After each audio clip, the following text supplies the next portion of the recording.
Hey there, hello everyone. Today I want to just take a look at the Oppo A57s. I'm not sure what's the meaning of the S here. Let's just unboxing a little bit. I already used like for a while. Actually, the phone it's Oppo A57. Inside you still receive the cable and the charger. This is Australian version. So let's see the phone itself. The phone, I'll show you here the spec. It's got a fast charging. It is proprietary by Oppo. It's called Super 33 watts, so you can only use for compatible devices. Otherwise it's only probably 10 watts for just regular phones. And it's got 5000 mAh battery, and the size is 6.56 inches and 50 megapixel dual camera, AI dual camera. Not sure what's the meaning of the AI stands for that. I know it's artificial intelligence. I don't know what's intelligent about the phone camera on this. Okay, I'll show you what's good about this phone. First, it's quite bright and it's got NFC. Some other variants I think don't have NFC. It's got FM radio. The camera is pretty good. The video, it's only up to 1080. I don't think there's OIS at all. It's a bit shaky if you're running. I think it's very common because the phone itself in Australia, it's around maybe 150, 170. And sometimes you can get the unlocked phone or locked phone to Telstra. There's a one provider, it's called Connect. You can buy, I think, around 250 new. So I would think that 250 is a bit too much. I'll tell you why. The camera is good. The video camera is good. There's FM radio, there's NFC, that's nice. And the body itself, it's very nice. It's sturdy, it's heavy.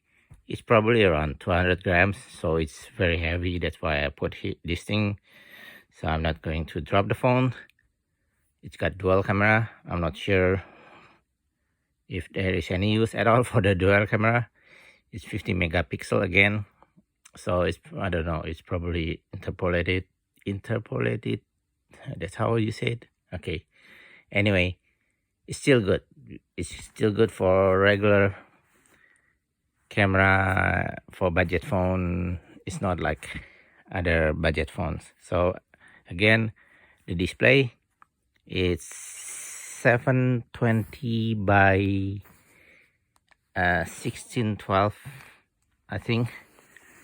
So it's bright. It's not like other phone like Samsung, the A13 or A14. Those looks quite washed out. This one is bright. It's very bright, even though this is only 720p. So yeah, good display, and the sound actually very loud. If you use the, let's see here, I'll show you.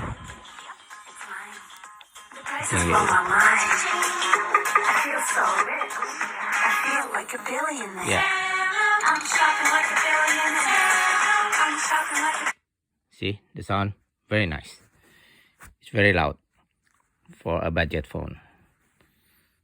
I'll show you here. This is There is still a headphone jack.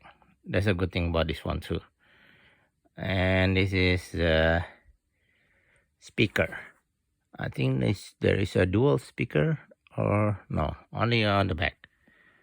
Even though it's only on the back, it's still very, very crispy, very loud, and good bass for loudspeaker.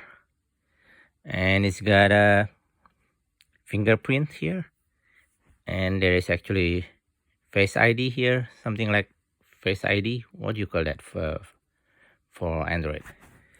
And what else? This is volume rocker,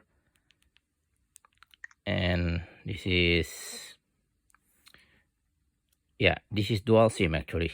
You can put 2 SIM cards or 1 SIM card, 1 memory card. Those are things that sometimes people still want, like the headphone jack, memory card, and all those, or even FM radio. And also the fingerprint.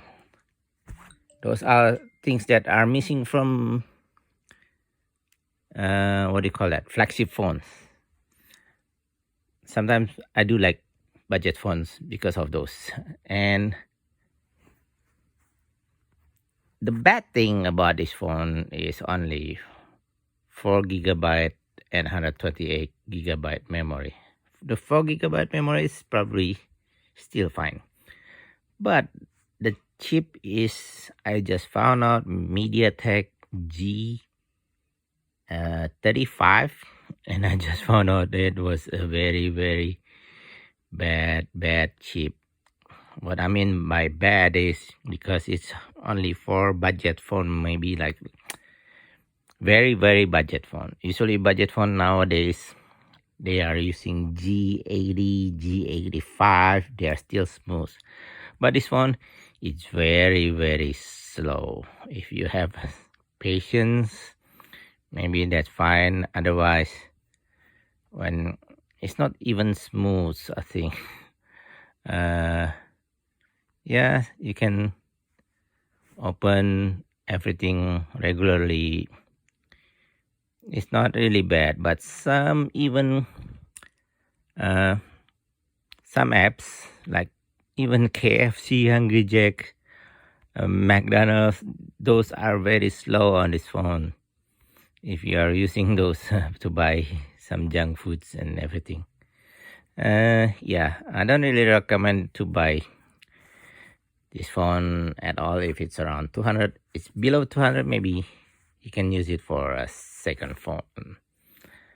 At least it got NFC. You can use tap and pay. It's very important here in Australia and for metro, public transport. It's very useful in like Melbourne and Sydney. I think you do want NFC for any phone right nowadays. So I would say actually pretty good phone. It's very nice, good looking. It looks like iPhone from far away, maybe.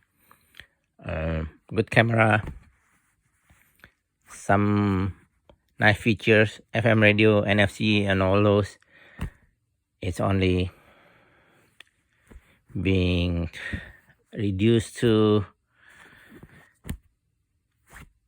a bad chip, and that's itself make this phone is very hard to recommend. Actually, maybe $100, 120, 150, still pretty okay to buy as a second phone. Otherwise, it's very slow phone. This is one of the worst phone probably I ever bought. Yeah, only probably just watch YouTube, tap and pay, all those, and radio. And even from one app to another app, it takes very slow. I have to change to developer setting and make the animation reduced or even zero animation. Okay, I think that's all I need to say. Bye bye.